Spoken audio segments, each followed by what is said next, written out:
A normal evening spent scrolling through manga on her laptop suddenly fractures reality as a blinding blue light erupts from the screen, pulling her from her quiet room into a swirling digital vortex. A system message flashes before her eyes. Password accepted, resistance is futile. She awakens in a lavish bed, dazed and confused, as a concerned older man addresses her as Ariel, asking if she's all right. Panic claws at her throat. She has no idea who this man is, and her confusion only deepens when he claims to be her father, shouting for doctor in a panic. Catching a glimpse of her reflection, she sees an unfamiliar face with long blonde hair and realizes the horrible truth.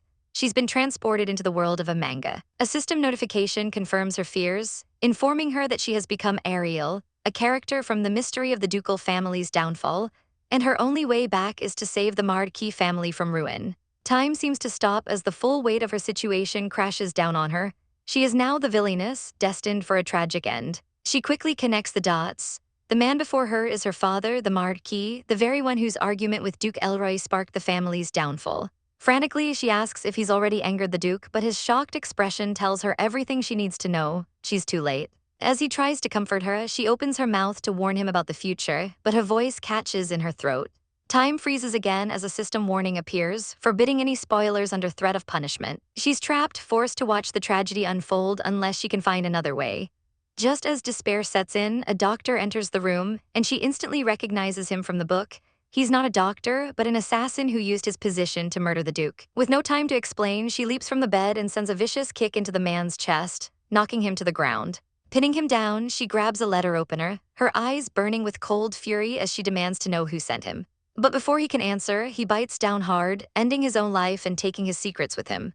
Her father rushes to her side, but she reassures him, her voice now calm and steady, telling him that she is no longer a child. She explains that the man was an assassin and she must be trusted completely from now on. Leading her father to a more private room, she warns him that there are spies everywhere. Her words are proven true when a maid accidentally drops a suspicious file. Ariel coolly confronts her, her changed demeanor startling her father, who sees she's no longer the simple girl she once was. With his trust secured, she lays out her desperate plan in his study. She must break her engagement to the prince. Her father is aghast, but she presses on, insisting they must also avoid conflict with the new Lord of Carcass and move all their family assets abroad. She knows she can't explain everything, but pleads for his trust, finally convincing him with a shocking proposal.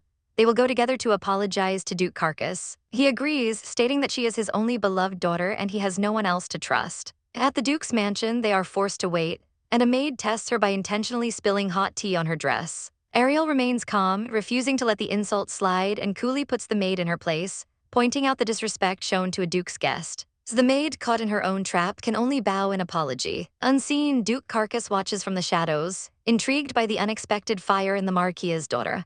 Finally, the Duke appears, his cold eyes sizing them up. Her father offers a sincere apology for his role in the former Duke's death, and Ariel follows up with her own heartfelt plea for forgiveness. The Duke remains unmoved, coldly dismissing them from his presence. As they leave in their carriage, her father fumes at the Duke's arrogance, but Ariel calms him, explaining that showing humility was the only way to survive. Her work isn't done yet. She still has to prevent her own humiliation by ending her engagement to Prince Cybele. At the palace, the prince is outraged by her request to break the engagement. Her father tries to intervene, but the prince arrogantly assumes he can do as he pleases because of his family's power. Tired of the games, Ariel steps forward, her voice dripping with scorn as she tells the prince she once thought him wonderful but now sees he's just an ordinary man who relies on connections. She declares that she refuses to be sacrificed for political balance and will absolutely break the engagement. The prince, momentarily stunned, argues that they need to join hands to counter Duke Carcass's influence. But Ariel stands firm, stating she will never marry a man she doesn't love. Drowning her sorrows in a tavern, Ariel comes face to face with a familiar girl. It's Lottie, the heroine of the original story, whose family was destroyed by Ariel's. A new plan forms in her mind. If Lottie's fate changes, perhaps her own family's can be rewritten as well. She approaches the girl and whispers that she knows the secret of her birth. Lottie's friendly demeanor vanishes, replaced by a cold suspicion as she pulls a knife, ready to kill her if she's a threat. Unfazed, Ariel calmly lays out the truth. Lottie is the daughter of a noble and the cousin of Duke Carcass himself. When Lottie presses a knife to her throat, Ariel simply tells her to calm down, explaining that if she returns to the Duke's mansion, the tragic events of the story, like her meeting Prince Cybele in this very tavern, can be avoided. She even presents a will that proves Lottie's lineage, confirming she knows everything. Seeing that Ariel seems to be an ally of Carcass, Lottie lowers her guard, deciding to reclaim her birthright. At the magnificent Carcass mansion, Lottie presents the will and a jade keepsake from her mother. Duke Carcass recognizes the unique jade immediately, confirming she is indeed his uncle's daughter. With a warm smile, he welcomes her home. Hiding just out of sight, Ariel watches with satisfaction, believing she has successfully diverted the story's tragic course.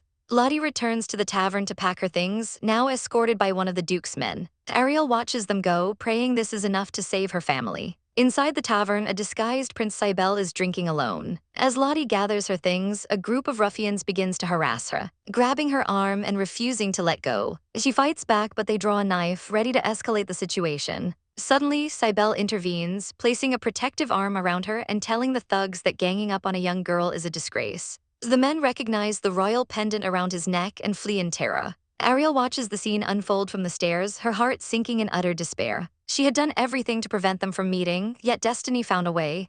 Lottie looks up at her handsome savior, completely captivated, while Cybele turns his head, his eyes locking directly onto Ariel's hiding spot. Ariel confronts Prince Cybele, coolly asking if he was following her, a charge he quickly denies, insisting it was a mere coincidence. The woman with him, Lottie, asks if they know each other, but Ariel dismisses their connection as casual at best. A wave of panic washes over Ariel. She cannot let these two meet, as their fated love affair would derail her entire plan. Acting swiftly, she grabs the prince's arm, claiming she has urgent business with him and pulls him away, leaving a bewildered Lottie in her wake. Once they reach a secluded garden, Cybele angrily shakes her off. But Ariel remains unfazed, reiterating her desire to break their engagement. He scoffs at her unreasonable demand, but she calmly retorts that he is the one being unreasonable by refusing to let her go. Realizing logic is futile, Ariel switches tactics, feigning distress and begging him not to force a young girl into a loveless marriage. An act so cloying it nearly makes her gag. The prince, however, is not fooled. He expresses his disgust at her behavior and declares that he has no intention of ever breaking the engagement before storming away. Watching him leave, Ariel's expression hardens with cold resolve. She knows he only desires her family's influence, and if he won't cooperate, she'll have to take a much more dangerous path. Back in her study, Ariel presents her father with a book boldly titled Downfall Plan. She explains her logic. Prince Cybele will not break the engagement while their family remains powerful, so they must systematically destroy that power. Her father argues that their influence is too great to simply erase, but Ariel reveals her brilliant idea. The foundation of nobility is money, so they will simply give theirs away. Not by spending it themselves, but by donating it all to the people in need. This masterstroke will not only weaken their family, but also win the hearts of the common folk, creating a powerful shield against any future political fallout.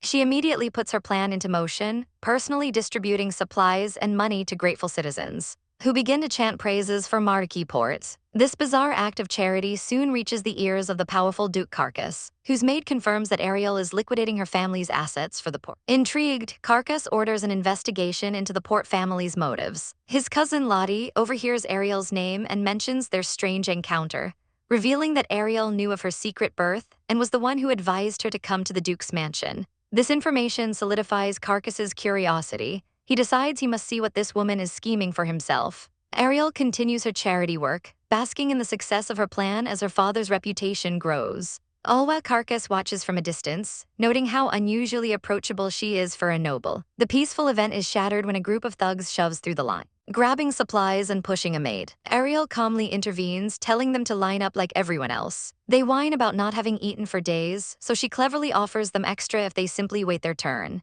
They agree, but their greed gets the better of them, and they snatch 5 large bags before storming off without a word of thanks. Carcass observes the exchange, recognizing Ariel's courage but also her naivety regarding the depths of human greed. As predicted that evening, the same thugs corner Ariel and her maid Laura in a dark alley.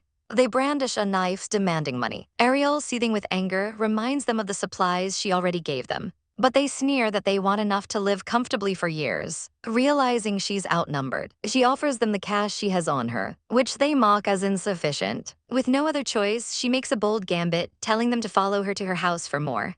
The leader grabs her, holding a knife to her throat as a hostage. But Ariel remains perfectly calm, reassuring her terrified maid and her captors that they'll get what they want. They arrive at the mansion, where the thugs threaten Laura into silence before sending her to fetch the money. Their plan is interrupted by the arrival of Ariel's father, who demands they release her. Panicking, the leader presses the blade tighter against Ariel's skin, warning him to stay back. Suddenly, a voice cuts through the chaos, calling them fools, and an object flies through the air, disarming the man in an instant. Duke Carcass has arrived. He brutally kicks the thug to the ground and turns to Ariel, asking if she is all right. Momentarily stunned by his handsome appearance, Ariel quickly thanks him for the rescue. He dismisses it as a coincidence, claiming he was just passing by, and advises her to be more careful in the future. Ariel promises to visit his mansion to properly thank him, but he waves her off. Later, confronting the captured thug, she feels a pang of hurt, asking why he would repay her kindness with such betrayal. Her father comforts her, reminding her not to underestimate greed and promising her bodyguards from now on.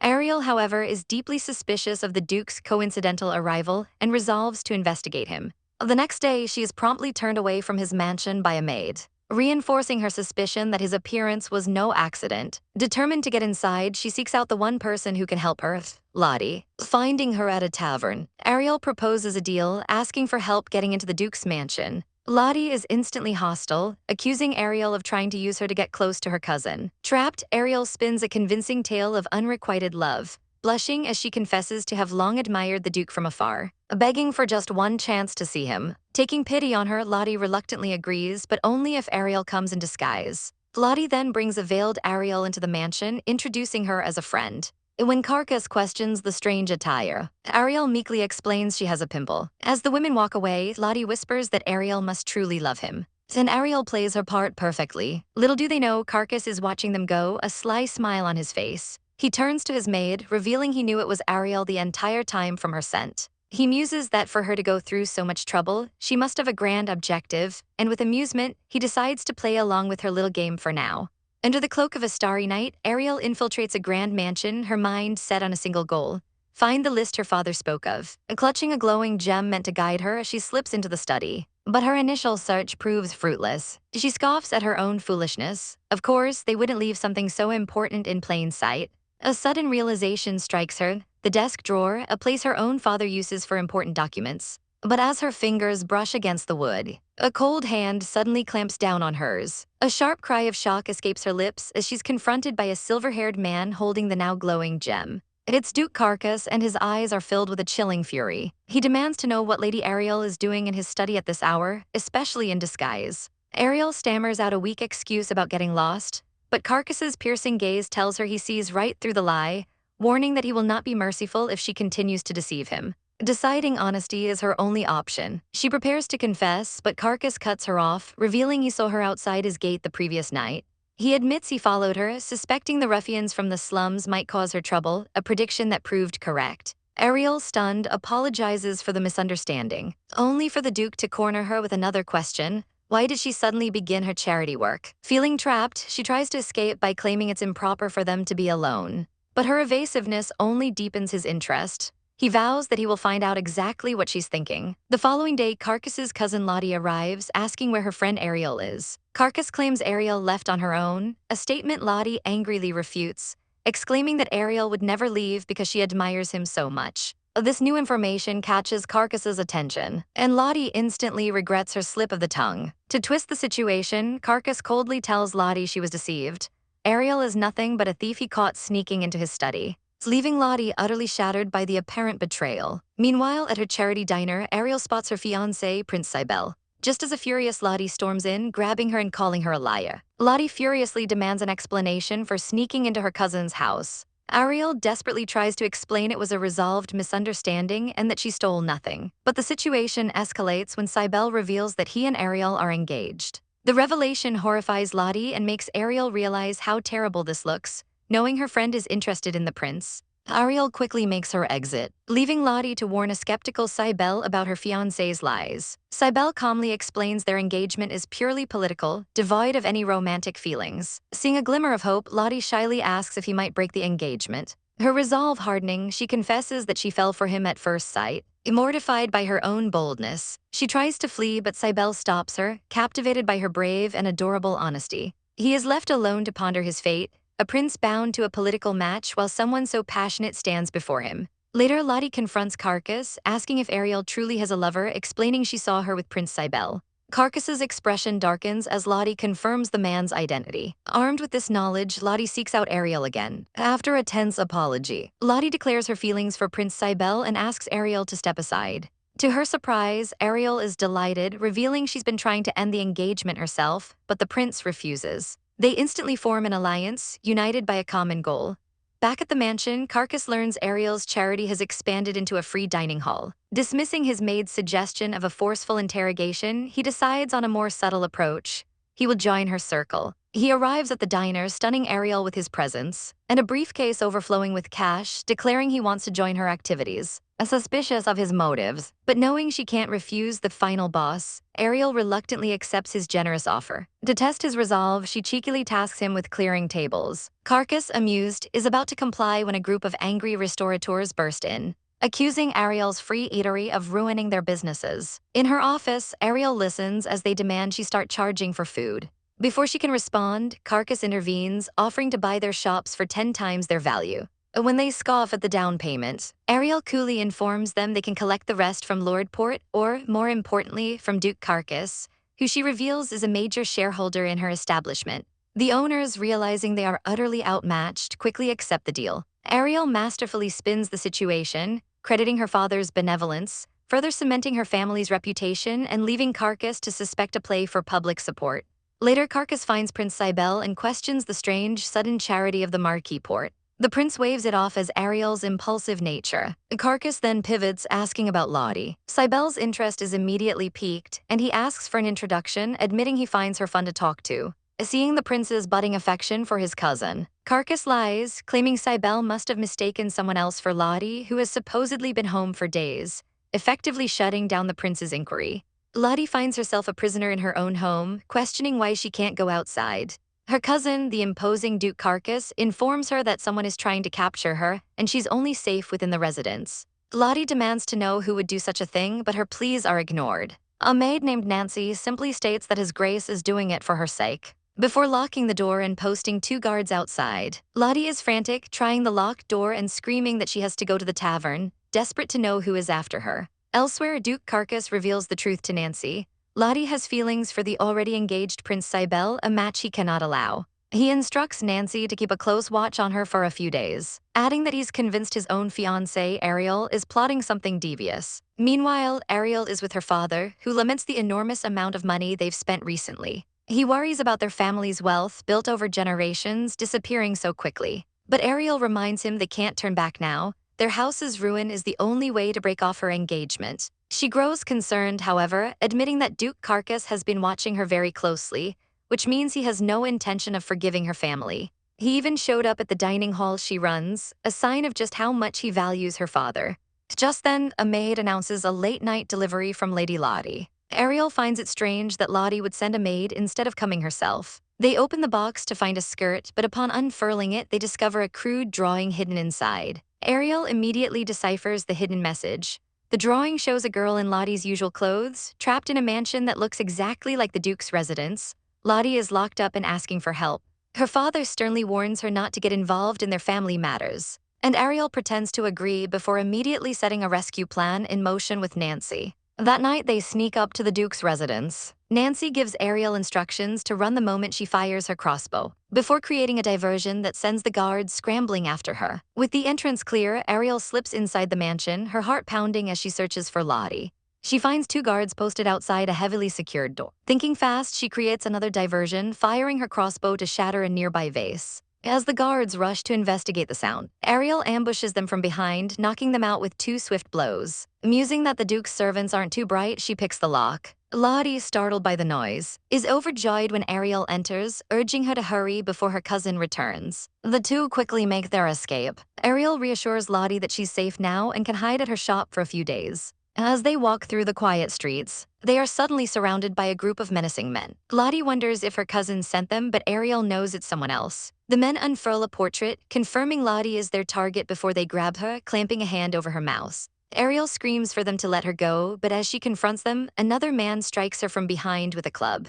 She crumples to the ground, unconscious. As the men drag a terrified Lottie away, Lottie is then brought before none other than Prince Cybele. He is enraged at his servants, demanding to know who told them to treat her so roughly. He gently removes her gag, apologizing profusely and explaining that he only asked them to find her, not kidnap her. His men immediately bow and beg for Lady Lottie's forgiveness. Lottie, however, is furious, slapping his hand away and asking if he thinks his high status gives him the right to snatch people off the street. She reminds him that he's engaged to Ariel and can't have both of them, demanding he give her time to resolve the matter. Lottie stands her ground, telling him that his servants hurt Ariel and that he owes her an apology as well. Back at the Duke's mansion, a bloodied and disheveled Ariel bursts in, screaming for Duke Carcass. She frantically explains that Lottie was taken away by some men right in front of her, recalling how they had a portrait of her and knocked Ariel unconscious when she tried to intervene. Carcass, seeing her wound and distress, tells her to calm down, sweeping her up into his arms. His priority, he says, is to treat her wound. As he carries her, Ariel is stunned, forced to admit that he's actually quite handsome. He sets her down on a sofa and summons Nancy to tend to her wounds. He then takes the medical supplies himself, chiding her for sticking her neck into unnecessary trouble when she's so bad with pain. Ariel retorts that Lottie is her friend who has helped her before. As he gently dabs her wound, she winces in pain, but notices that despite his harsh words, his touch is incredibly kind. She snaps out of her daze, remembering her goal is to save her family, not get distracted. She thanks him and tries to leave, but stumbles in her haste, falling right into his lap as he catches her. At that precise, awkward moment, Lottie walks through the door, her jaw dropping at the scene before her. Carcass calmly asks how she escaped, and Lottie reveals that it was Prince Cybele who took her, confirming his suspicions and explaining why he had locked her up. Ariel is confused until Carcass explains that her fiancé, Prince Cybele, has feelings for Lottie. A brilliant smile spreads across Ariel's face. This is perfect news. She realizes that if the prince likes someone else, he'll surely agree to break off their engagement. Carcass watches her joyful reaction, bewildered as to why she would be happy about her fiancé's infidelity. Announcing that her father must be worried, Ariel cheerfully takes her leave. Once she's gone, Lottie teases Carcass about whether he was moved by Ariel, but he silences her with a single glare. Returning home, Ariel is humming a happy tune. She joyfully informs her father that she found out Prince Cybele likes someone else, meaning their plan to annul the engagement is going to succeed much sooner than they ever imagined. Ariel strides into the forest with a shovel, her mind set on a single absurd goal, digging a trap. Her maid Laura questions the plan, but Ariel is confident, explaining that this is all to play Cupid.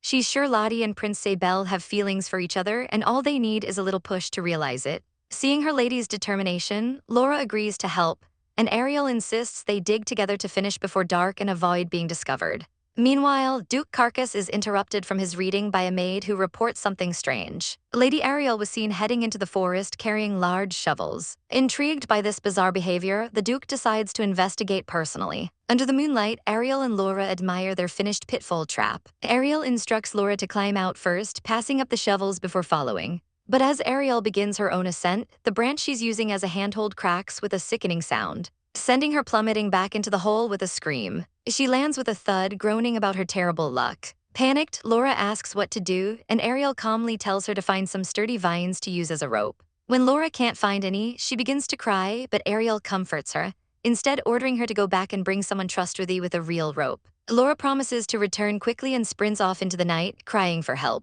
only to trip on a root and fall hard, knocking herself unconscious. Sometime later, Duke Carcass arrives in the quiet forest, guided by a magical light. He finds a discarded shovel and wonders if it belongs to Ariel, confirming the maid's report was correct. As he ponders where she could have gone, he takes a careless step, and suddenly the ground gives way beneath him, sending him tumbling into the very same pit. Ariel is startled by the sudden intrusion and is utterly shocked to see Duke Carcass brush himself off. He coolly asks why she is in a place like this, and she retorts that it's not by choice, wincing as a sharp pain shoots through her leg. The Duke examines her ankle and informs her it's dislocated. He hands her his glowing orb, telling her to think of something happy while he smoothly remarks on the romantic mood of being alone together in a dark hole. Before she can process his words, he yanks her foot, snapping the bone back into place with a brutal crack. And she lets out a piercing shriek. Stunned and furious, she grabs him, demanding to know what he was doing. He calmly explains he just popped her dislocated ankle back into place, and she complains that he could have warned her, thinking for a moment he'd killed her. They lapse into an awkward silence, and Ariel panics internally, terrified he'll realize she's the one who dug this ridiculously deep hole.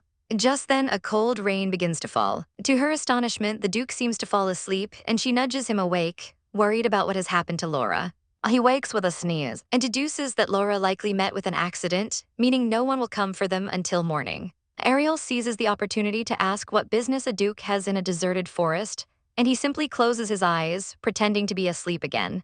A moment later, Ariel lets out a sneeze of her own, shivering from the cold. The Duke asks if she's cold, and she sarcastically asks what it looks like. Without another word, he drapes his coat over her shoulders, touched by the surprisingly kind gesture but feeling guilty that he's now enduring the cold. As she suggests they share it for warmth, he agrees, but only if she promises no one will ever find out about them falling into a hole together or sharing a coat. She reluctantly agrees, and they huddle together against the cold rain, waiting for morning. The next day, Laura finally arrives with help, pointing to the hole where her lady is trapped. The rescuers are stunned to find not just Ariel, but Duke Carcass as well, holding her close as she shivers with a fever. He lifts her into his arms, telling her to hold on as he climbs the ladder, his expression grim as he feels how hot she is. He carries her directly to a clinic, where her father rushes out, shocked at the scene. The Duke gently supports Ariel as she's given medicine, and her father can only stare, wondering when the two became so close. After being assured she'll recover, he takes his leave. Ariel later wakes up in her own bed, confused.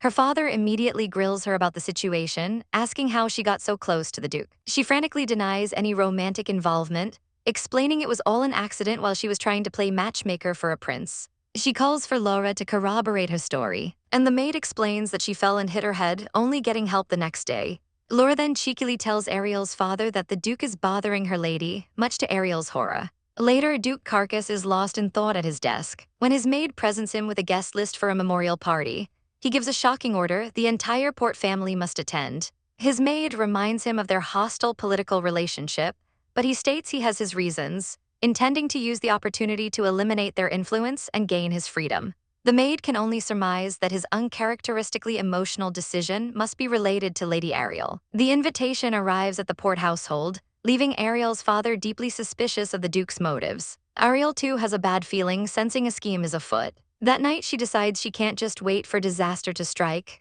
She tells Laura to cover for her as she's sneaking out to meet the one person who might be able to help her understand the Duke's plan: Lottie. She instructs her maid to tell her father she's feeling unwell and went to sleep, before heading out into the night. Ariel paces the opulent halls of the Duke Carcass's mansion, her mind racing with a single desperate goal: find Lottie. A knot of dread tightens in her stomach at the thought of encountering the Duke himself, but she pushes the fear aside, steeling her resolve. Just as she rounds a corner, she slams into a solid chest, her worst fear realized. Duke Carcass stands before her, his gaze cool and assessing as he notes her haste and asks if she needs something from him. She forces a polite smile, declaring she's only there to see Lottie, and tries to brush past him. But he's too quick, his hand shooting out to grasp her wrist, his voice laced with concern as he inquires about her health. She pulls her arm away, assuring him she's mostly recovered and has no desire to rehash the past. With a final curt excuse, she strides away, leaving him watching her with a curious smirk as he wonders what new scheme she's plotting.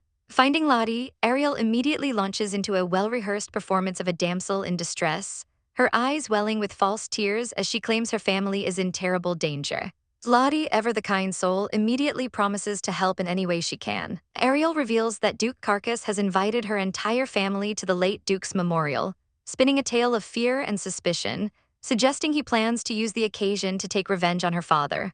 Lottie is skeptical, arguing that the Duke has been remarkably lenient, even allowing Ariel unrestricted access to the estate and personally checking on her charity work, actions that suggest anything but hostility. As Lottie tries to soothe her worries, a cold voice cuts through the air from behind them. Duke Carcass stands there, his expression unreadable, having clearly eavesdropped on their entire conversation. Before Ariel can react, he commands her to come with him, leading her away as Lottie offers a slightly too cheerful wave goodbye. Outside, the Duke confronts her directly, confirming he heard her pleas for help and her suspicions about his intentions. Bolstered by anger, Ariel challenges him, demanding to know if he can truly claim to hold no grudge against her father. The Duke simply states that political struggles are cruel by nature and that he never blamed her father, as the late Duke had a pre-existing heart condition. Ariel struggles to believe him, but he cuts her off, insisting her family attend the memorial party, especially her. When she defiantly asks why, he backs her against a pillar, his voice a low whisper. He grabs her arm, revealing his trump card.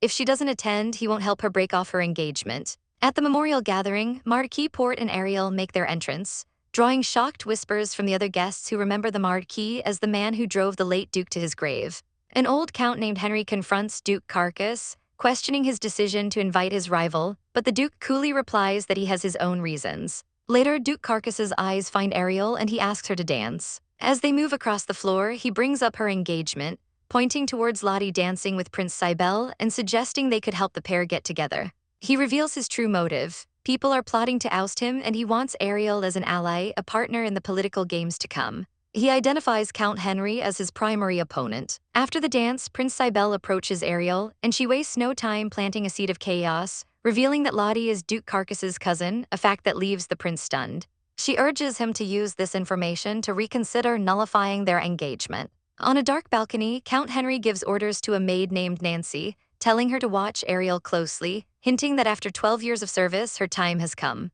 Meanwhile, Ariel, desperate for funds to break her engagement, agrees to meet a potential buyer for her townhouse. She and her maid Laura arrive at the strangely deserted Elsa estate. Ignoring Laura's apprehension, Ariel steps inside, only to be ambushed by a man with a club. Laura screams for her to run and shoves her out of the way, taking the brutal blow herself. As Ariel is grabbed by another attacker, she can only watch in horror as her maid is left unconscious on the floor. She fights back fiercely, but a club is raised to silence her. Just then, Lottie arrives at the gate, causing the kidnappers to panic and flee with their captive. Lottie enters the quiet mansion and discovers the injured Laura. As the maid awakens, she gasps out a plea to save her lady, and the horrifying truth dawns on Lottie. Ariel has been kidnapped. She rushes to Duke Carcass, bursting into his study with the terrible news. A cold fury settles on the Duke's face as he vows to bring Ariel back safely, calling her abductors shameless scoundrels. As he storms out, he instructs the maid Nancy to look after Lottie. But as Nancy watches him leave, tears stream down her face as she thinks to herself that she has no choice, revealing her allegiance to Count Henry and her own dark intentions for the Duke she claims to serve. Ariel awakens to a wave of nausea, her world a blur of confusion and fear as she finds herself gagged and bound by heavy chains in a dusty, unfamiliar shed. Panic claws at her throat as she desperately tries to piece together what happened, her mind racing to formulate a plan. Elsewhere, the silver-haired Duke Carcass stands with grim determination as a woman confirms that Ariel was taken by a group of 3 men. She suggests he question Lady Elsa, but admits the woman has been silent, a fact Carcass acknowledges with a cold, distant look, remarking that Elsa hasn't spoken much since that dreadful day. He approaches a room where the frail Lady Elsa sits, his presence causing her maid to tense with alarm. Carcass wastes no time on pleasantries, his voice laced with ice as he demands to know why her health has deteriorated so severely. The maid explains that Lady Elsa has been refusing food and medicine, but Elsa herself cuts her off, telling Carcass not to worry. With a knowing smile, she asks if the abducted girl is someone important to him. He dismisses the notion, claiming they are merely work colleagues, but his cold facade doesn't fool her. Elsa speculates that Count Henry's faction must be behind the kidnapping, but casually reassures Carcass that they won't harm Ariel. Carcass's patience shatters as he presses her for information, his suspicion growing when she admits she witnessed the entire abduction without intervening. He accuses her directly, questioning if she colluded with Count Henry or lured Ariel into a trap. Elsa feigns innocence, explaining she merely wanted to discuss buying an estate. But Carcass scoffs, calling her as selfish and cruel as ever for simply watching. Her maid quickly defends her, claiming Elsa collapsed from shock. But the damage is done. Disgusted, Carcass declares he's heard enough and turns to leave. After he's gone, Elsa whispers a secret order to her maid, Mila, a new resolve hardening her expression as she vows to meet this Lady Ariel herself. His cousin intercepts him outside, but Carcass angrily commands her to never mention Elsa again. He tells her to stay away, his focus solely on finding Ariel by confronting Count Henry, their only lead.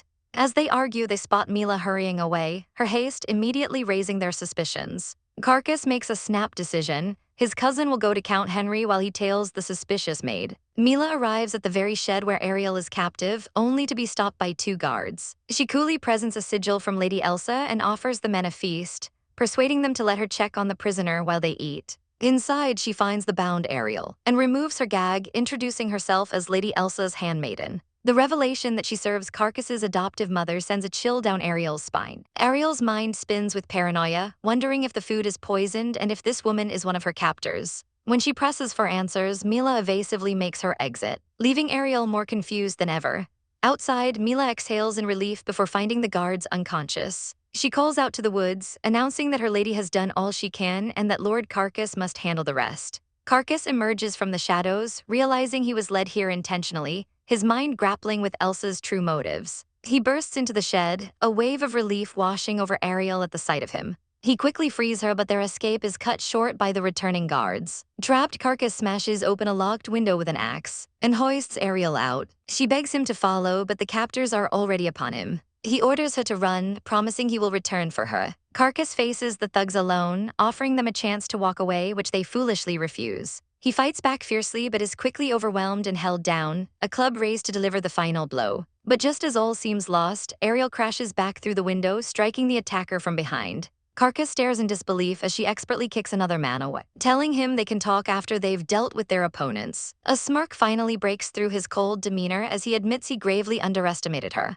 Together, they make short work of the thugs, turning the tide in a flurry of coordinated strikes. As they stand victorious, Mila reappears with reinforcements, much to Carcass's annoyance. She informs them that Lady Elsa wishes to see them, leaving Carcass to wonder how she seems to know everything. They are brought before Elsa, who fusses over Carcass, but he coldly rebuffs her every word. Ariel, ever the diplomat, smoothly intervenes, thanking the madam for her help and gently taking her hand.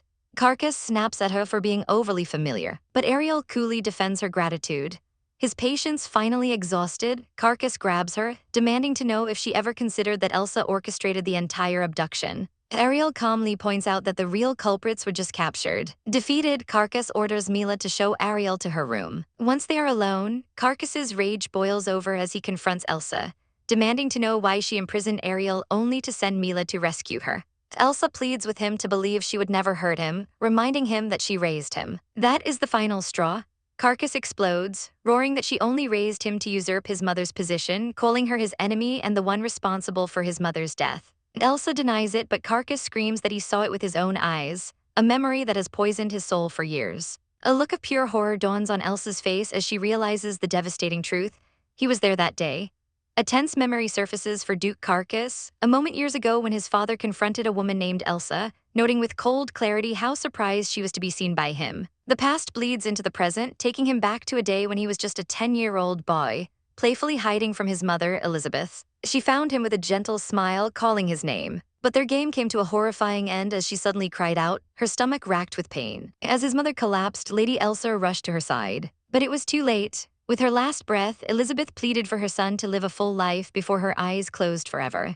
In the aftermath, Elsa promised the dying woman she would raise the child well. Young Carcass could only watch, his body frozen in shock, a silent scream trapped within him. When he could finally move again, he scrambled to his mother's lifeless body, his world shattering. In the wake of this tragedy, his father presented Elsa as his new mother, his command absolute and cold. Though grief-stricken, a seed of suspicion was planted in the boy's heart.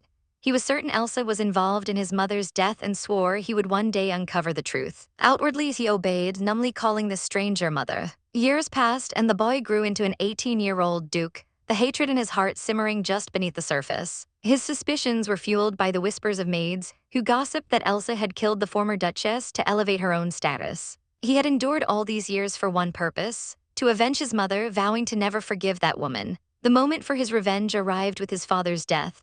As Elsa feigned sorrow, Carcass confronted her, his voice dripping with ice. He informed her that her protector was gone and there was no one left to save her now. His rage finally erupting, he seized her by the throat, accusing her of murdering his mother. Elsa tearfully denied it, challenging him to kill her if he truly believed she was guilty. Carcass drew his sword, the polished steel humming with his fury as he pointed it at her throat. Yet he hesitated, his mind screaming in frustration at his inability to kill the very person he hated most in the world. He threw the blade aside, his vengeance denied, and instead banished her to a ruined estate, ordering her out of his sight forever. The facade shattered, and Elsa mocked him, sneering that he'd believed she was a killer since he was 10 and that her kindness was a complete lie. She taunted him, saying he would have killed her ages ago if not for his father's protection. As a maid rushed to her side, scolding Carcass for his cruelty, a new voice cut through the tension. Ariel stood at the top of the stairs, and though she promised not to reveal what she'd overheard, she had questions of her own. She pointed out the suspicious fact that Elsa's personal maid was able to access the place where she'd been kidnapped. Before landing the final, damning question, how did Elsa know her location? Cornered, Ariel pressed Elsa for an explanation, bluntly asking if she was intimate with the kidnappers. Carcass, his focus sharpened, cut through Elsa's deflection and demanded she answer the question. Just then, his cousin Lottie burst in, announcing she had investigated everything. The kidnappers were Count Henry's men, and the final, devastating truth was revealed. Count Henry and Elsa were lovers. The revelation hit Elsa like a physical blow, causing her to stagger back in shock. The pieces clicked into place for Carcass, his fury reaching a terrifying new peak as he realized Elsa must have colluded with Henry to murder his mother all those years ago. He grabbed her throat again, demanding to know her scheme. But the maid, Mila, threw herself at his feet, confessing that Henry alone was responsible for Elizabeth's death and that Elsa had known nothing. Carcass released his grip, his mind reeling. Elsa finally confessed her part, admitting that his mother had discovered her relationship with Henry and his dangerous ambitions. Carcass finished the thought with grim finality, so Henry had her silenced. Elsa's quiet yes was all the confirmation he needed. A raw, guttural roar of pure hatred escaped Carcass's lips as he swore to kill Henry. Ariel rushed to his side, grabbing his arm and begging him to calm down, warning that Henry had over a decade to build his power and a rash attack would be suicide. His rage barely contained, Carcass turned back to Elsa and asked why she married his father. She claimed it was to watch Henry's movements, a choice she now regretted. But Carcass told her coldly that no matter what she said, she still bore responsibility for his mother's death. Ignoring Lottie's warning not to be swayed, Carcass stormed out, ordering no one to follow. Ariel chased after him into the garden, grabbing him and pleading for him to think rationally. He yelled that Henry killed his mother, and Ariel, with tears in her eyes, said she knew, but she couldn't bear it if something happened to him, her precious friend. Her words pierced his anger, and a strange ache filled his chest as he saw her sadness. He reluctantly agreed not to act rashly. Ariel promised to be his strength, but he refused to involve her in the danger. She defiantly stated she wasn't afraid, arguing that since Henry had already targeted her, she needed to know why. Later, Ariel reunited with her father, putting on a performance to win his support. She tearfully recounted how Duke Carcass had risked his life to save her from the kidnappers, whom she named as Count Henry's men. Her father, enraged that Henry would dare touch his daughter, listened as Ariel praised Carcass's dependable character.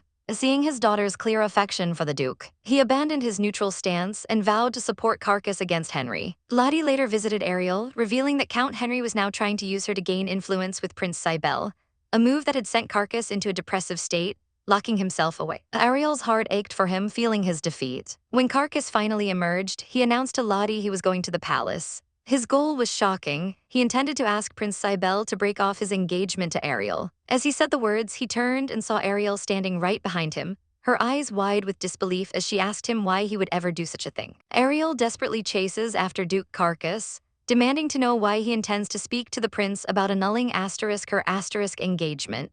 Her mind races with suspicion as she accuses him of plotting to dissolve his own engagement to the prince's sister, Cybele, so he can marry Lottie instead. Carcass turns, his eyes cold as he asks if that's truly the kind of man she thinks he is. He coolly denies using such filthy tactics, reminding her that Lottie is his precious cousin. His true motivation, he explains, is to protect both Lottie from Count Henry's schemes, and more importantly, to keep Ariel herself out of harm's way.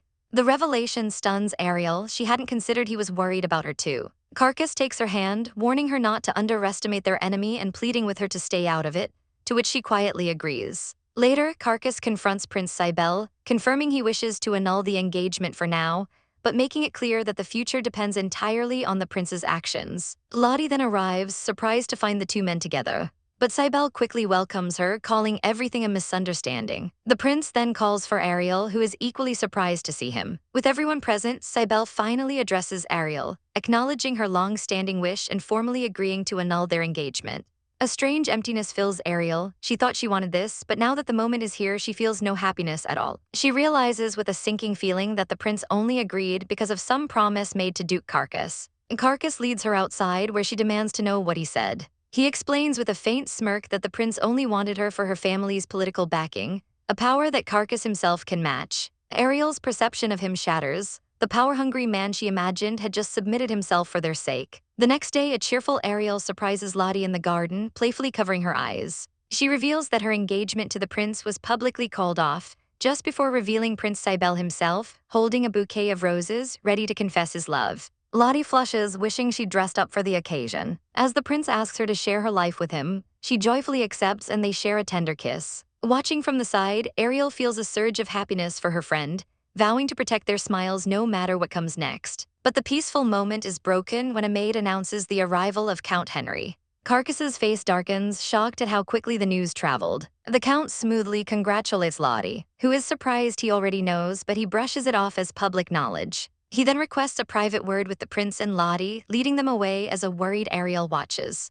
Carcass reassures her, remarking that the old fox couldn't wait to make his move and that Lottie is, for now, just a pawn. Inside, the Count praises Lottie's engagement, but she coldly tells him she won't be a piece in his games. He grabs her arm, his demeanor turning sinister as he warns her to think of her parents. He produces a ring, a memento from her father, inscribed with her name. Before delivering a devastating blow, her father's death was no accident. He weaves a tale of betrayal, claiming Carcass's late father orchestrated the murder to seize power.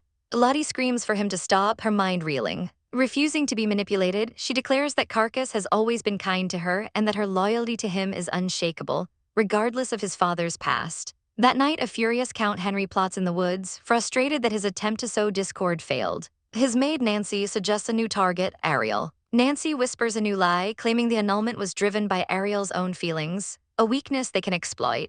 The Count's eyes gleam with malice as he hatches a new plan.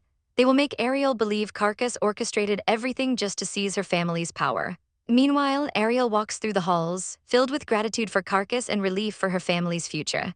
Her peace is shattered when she overhears Nancy speaking with the Duke. She hears Nancy confirm that with the new engagement, the Marquis Port family's aid is secured, and if her father doesn't comply, Nancy will dispose of their entire family. The words hit Ariel like a physical blow. She was nothing but a pawn, and Carcass was planning to murder her family all along. Panic consumes her as she realizes the true, monstrous nature of the man she had just begun to trust. She flees in terror, bursting into her father's study and frantically telling him they must escape at once. She confesses through choked sobs that she was deceived and that Carcass will kill them all if they resist. As her father tries to devise a plan for her to flee alone, a calm voice echoes from the doorway. It's Carcass holding a bottle of wine. He smiles pleasantly, noting it sounded like they were just talking about him. Ariel forces a strained smile, inviting him in while her heart pounds with terror. Her father nervously claims she's just overjoyed, but Carcass cuts through the tension with an announcement of his own.